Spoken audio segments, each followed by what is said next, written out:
नमस्कार, मी श्रीकांत उमरीकर. आपण पाहतात अॅनालायझर लोकनीती. लाईक करा, शेअर करा, सबस्क्राईब करा. अतिशय कमी दिवसांमध्ये तुम्ही आमची ही सबस्क्रायबरची संख्या एवढी मोठी वाढवली, त्याच्याबद्दल परत धन्यवाद. हे वर्ष संपत आलेलं आहे आणि अगदी 8-10 महिन्यामध्येच तुम्ही आम्हाला इथपर्यंत आणून ठेवलं, त्याच्यासाठी मनपूर्वक धन्यवाद. आजचा विषय थोडासा वेगळा तुमच्या समोर ठेवतो आहे. दिल्लीला संसदेचं हिवाळी अधिवेशन चालू आहे आणि ह्या हिवाळी अधिवेशनामध्ये ठळकपणे काय गोष्ट समोर आलेली असेल तर विरोधी पक्ष नेता म्हणून ज्यांची अधिकृतरित्या निवड झालेली होती, कॅबिनेट म्हणजे मंत्रिपदाचा ज्याला दर्जा प्राप्त आहे किंवा ज्याला शॅडो प्राईम मिनिस्टर पण म्हटलं जातं, इतक्या मोठ्या पदावरती अधिकृतरित्या राहुल गांधी बसलेले होते.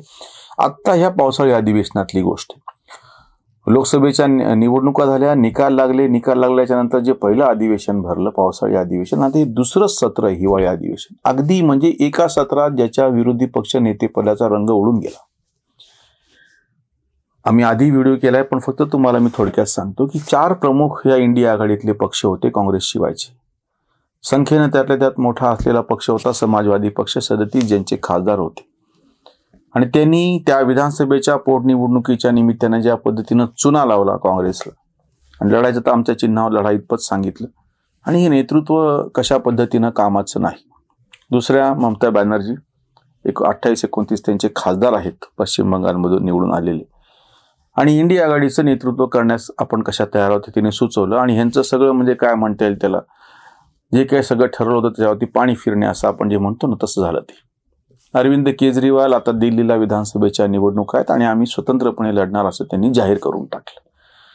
महाराष्ट्रामध्ये ज्या पद्धतीने महाविकास आघाडीचा बोजवारा उडाला, लगेच त्याच्यावरून जे सत्तेशिवाय राहू शकत नाहीत असे शरद पवार असोत किंवा उद्धव ठाकरे असोत, या दोघांनी पण ममता बॅनर्जीचं नेतृत्व कसं आहे त्याच्यावरती हे केलं आणि राहुल गांधीच्या नेतृत्वावरती प्रश्न उपस्थित झाला. म्हणजे प्रत्यक्ष विरोधी पक्ष नेता जो बसलेला आहे त्यालाच माहित नाही संसदेत काय चालू आहे. आणि बाकीच्या पक्षांनी सत्ताधाऱ्यांशी चर्चा करून असं ठरवलं की संसद चालली पाहिजे, चर्चा झाली पाहिजे. हा राहुल गांधीचा विरोधी पक्ष नेता म्हणून सगळ्यात मोठा पराभव आहे.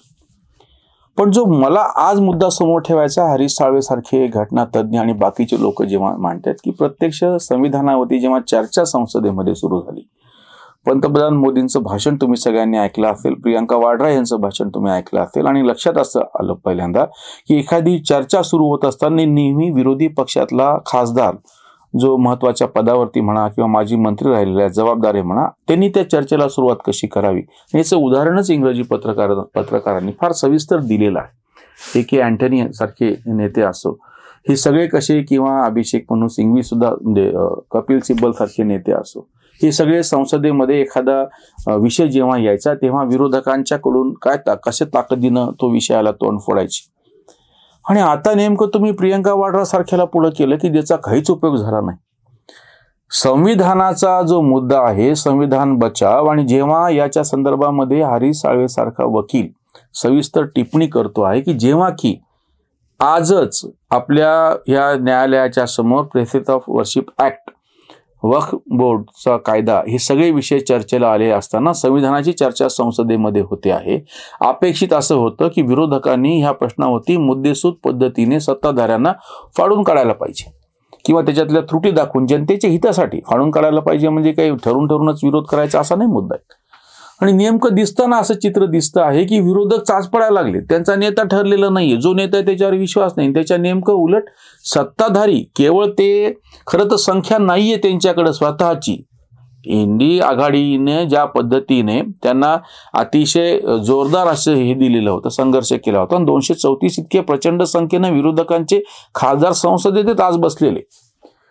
संख्या जास्त आहे म्हणजे नुसतीच गर्दी आहे, दर्दी नाही, असं जे आम्ही बऱ्याचदा आमच्या शास्त्रीय संगीताच्या चळवळीच्या संदर्भात बोलतो तसं ही नुसतीच गर्दी झाली आणि मुद्देच नाही त्यांच्याकडे. आणि उलट सत्ताधारी, खरं तर भाजपला स्वतःचं बहुमत नाही, नरसिंहरावच्या काळासारखी परिस्थिती झाली ती.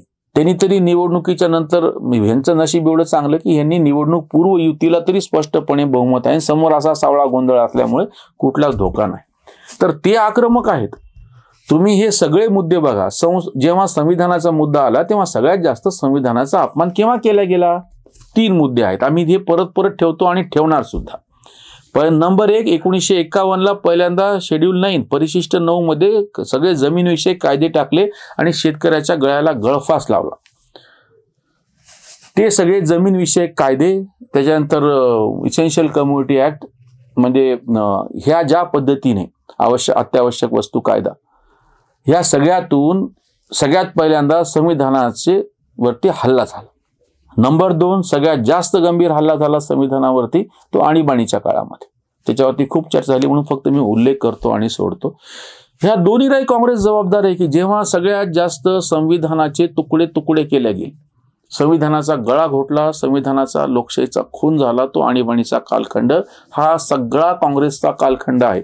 पंडित जवाहरलाल नेहरूंचं पाप म्हणजे शेड्यूल 9, इंदिरा गांधीचं पाप म्हणजे आणीबाणी, आणि हे कमी पडलं म्हणून की काय जवळपास 79 वेळा, त्याच्यातलं इंदिरा गांधीच्या कालखंडामध्ये 50 सगळ्यात जास्त आहेत, आणि नंतर राजीव गांधीच्या कालखंडामध्ये जेव्हा की तुम्ही संविधानाचे तुकडे तुकडे केले होते, धज्जिया उडाई असा तो हिंदीमधला जो शब्द आहे ना तसं. आणि तिसरे राजीव गांधी, त्यांच्या काळामध्ये शहाबानो केसच्या संदर्भामध्ये ज्या पद्धतीनं संसदेनं ते सगळं फिरवलं आणि सगळे बघतच बसले, इतका संविधानाचा अपमान. आणि शेवटचा जो मुद्दा आम्ही नेहमी मांडतो तो द ग्रेट युवराज, आणि आता प्रत्यक्ष विरोधी पक्ष नेत्या पदावरती बसलेले शरद पवारांच्या भाषेमध्ये सांगायचं तर काँग्रेस जर पडकी हवेली असेल तर त्या पडकी हवेलीचे हे काय म्हणता येईल त्याला कंगाल झालेले जमीनदार आपण म्हणूयात, आणि ती ज्यांच्याकडे जमीनदारी आहे ते राहुल गांधी. अरे यांनी पत्रकार परिषदेमध्ये सरकारचा अध्यादेश टराटरा फाडला. संविधानाचे सगळ्यात जास्त आघात झालेले तीव्र असलेले 4 मुद्दे मी तुमच्या समोर ठेवले. ते एक, महान पंतप्रधान हे म्हणतात ते द ग्रेट जवाहरलाल नेहरू, समाजवाद्यांचे सगळे शिरोमणी. नंबर 2 इंदिरा गांधी, नंबर 3 राजीव गांधी, आणि नंबर 4 राहुल गांधी. ह्या चौघांनी मी प्रत्येक म्हणून फक्त 4 मुद्दे तुमच्या समोर ठेवतो. आज जे संविधान बचाव म्हणतात आणि जी चर्चा चालू आहे, आणि हरीश साळवे सारख्यांनी तो मुद्दा उपस्थित केलेला आहे की प्रत्यक्षामध्ये संविधानामध्ये तुम्ही ज्या पद्धतीनं मोडतोड केली हे सगळे तर आधीच घडलेलं आहे. तुम्ही 356चा वापर करून सगळ्यात जास्त सरकार बरखास्त केलेली आहे. ह्या 356चा वापर एकदाही 2014 पासून ते आता 10 वर्ष पूर्ण झाली, 10.5 वर्ष होत आहे समजा आता, या कालखंडामध्ये भाजपने केलेला नाही. ज्या काश्मीरमध्ये निवडणुका नाहीत म्हणून बोंब मारत होते त्या ठिकाणी निवडणुका झाल्या, सरकार सत्तेवरती आलं, शांतपणे आलं, विरोधकांचं सरकार आलं. ईव्हीएमचा घोटाळा म्हणत असताना ह्यांची भंकसगिरी बघा तुम्ही कशी चालू येते आज सुद्धा. हे सगळे जेव्हा कोर्टामध्ये गेले आणि ते नुसतं म्हणजे बातम्याच केल्या, प्रत्यक्षामध्ये मला वाटतं कोर्टात अजून गेल्याच्या बातम्या आल्यात तर ह्यांची काहीतरी याचिका दाखल, मला तर वाटतं जेव्हा केव्हा हे दाखल करतील त्याच्या दुसऱ्या सेकंदाला ती याचिका उचलून यांच्या थोबाडावरती फेकले जाईल असं दिसतंय. आणि इकडे संविधान बचाव म्हणायचं, संविधानामध्ये संसदेमध्ये गोंधळ घालणे, माईक तोडणे, ती जी रूल बुक आहे ते फेकणे तोंडावरती, नियम पुस्तिका, हे कुठे लिहिलेलं आहे? जो गोंधळ हे, अरे तुम्हाला जर संसदेमध्ये चर्चा करण्यासाठी लाखो करोडो लोकांनी निवडून दिलेलं आहे तर त्या ठिकाणी तुम्ही चर्चा न करता जर धिंगाणा घालणार असाल तर ते कसं व्हावं? आणि परत तुम्ही म्हणता संविधान बचाव, म्हणजे हा भंपक. बरं हे कसं झालं माहितीये का? अजून एक आम्ही तुम्हाला परत सांगतो, जो शेवटचा मुद्दा मी तुमच्या समोर ठेवतो. पूर्वीच्या काळी कसं असायचं की एखादा लेख कुठल्या तज्ज्ञांनी वर्तमानपत्रात लिहिला, माझ्या लहानपणीची गोष्ट आहे, दैनिक मराठवाडा नावाचं वर्तमानपत्र घरी यायचं, ते एवढं मोठ्या आकारातलं असायचं. वाचल्याच्या नंतर समजा आपल्याला ते पटायचं किंवा नाही पटायचं ती गोष्ट वेगळी, पण त्याला उत्तर द्यायचं तर कसं द्यायचं नाही कळायचं आमच्यासारख्यांना. मग कोणीतरी कुठल्या तरी गावातून एक पत्र लिहिणार, ते त्या कार्यालयामध्ये पोहोचणार. मी नंतर प्रत्यक्ष दैनिक मराठवाड्याचं कार्यालय वगैरे बघितलं मोठं झाल्याच्यानंतर, तिथं युवा प्रतिनिधी म्हणून काही काळ काम पण मी केलं होतं. तर त्या ठिकाणी मला कळलं ते पत्र येणार, ते पत्राची दखल घेतली जाणार आणि त्या पद्धतीनं मग ते पत्र त्याच्यावरती प्रसिद्ध होणार की ही मतं कशी होती तुमच्याकडे आलेली बातमी किंवा अग्रलेख किंवा लेखाच्या संदर्भामध्ये.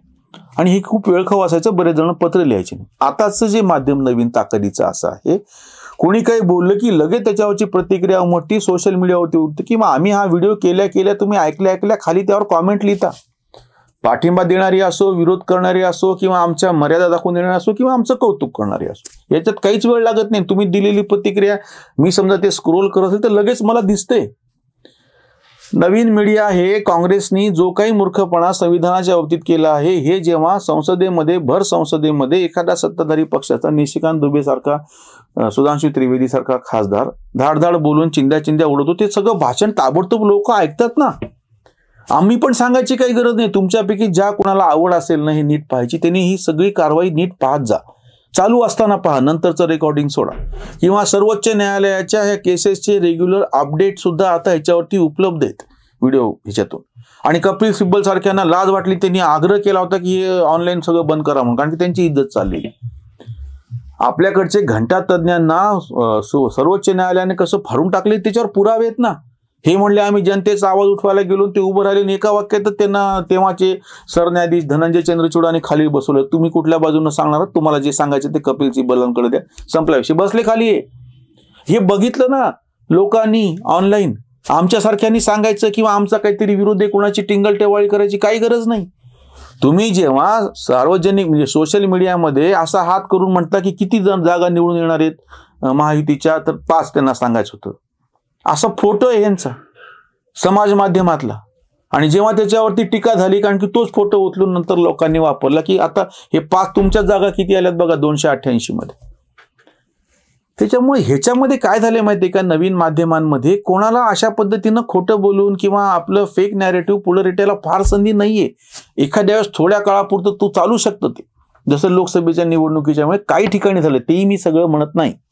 अजूनही परत सांगतो, लोकसभेच्या निवडणुकीमध्ये महाराष्ट्रामध्ये तेव्हाचे सत्ताधारी आणि विरोधक याच्यामध्ये फक्त 0.5 पाऊण टक्क्याचा फरक आहे, जास्त फरक नाहीये. जागा कमी जास्त झालेल्या असतील. त्यामुळे ज्या पद्धतीनं हे संविधान बचाव असं जे म्हणतायत, ते स्वतः संविधानाचे कसे मारेकरी, त्याच वेळेस त्याचे पुरावे समोर येतात आणि ह्यांचं पितळ उघडं पडत आहे. राहुल गांधी यांचं विरोधी पक्ष नेते पदाचं पितळ दुसऱ्याच अधिवेशनामध्ये उघड झालं. नुसतं उघड झालं नाही, आता त्यांच्या आघाडीतल्या पक्षांनी सरळ सरळ त्यांच्या विरोधामध्ये एका अर्थाने आघाडीच उघडलेली आहे. बघूयात पुढं काय होतं ते. इथेच थांबूया. धन्यवाद.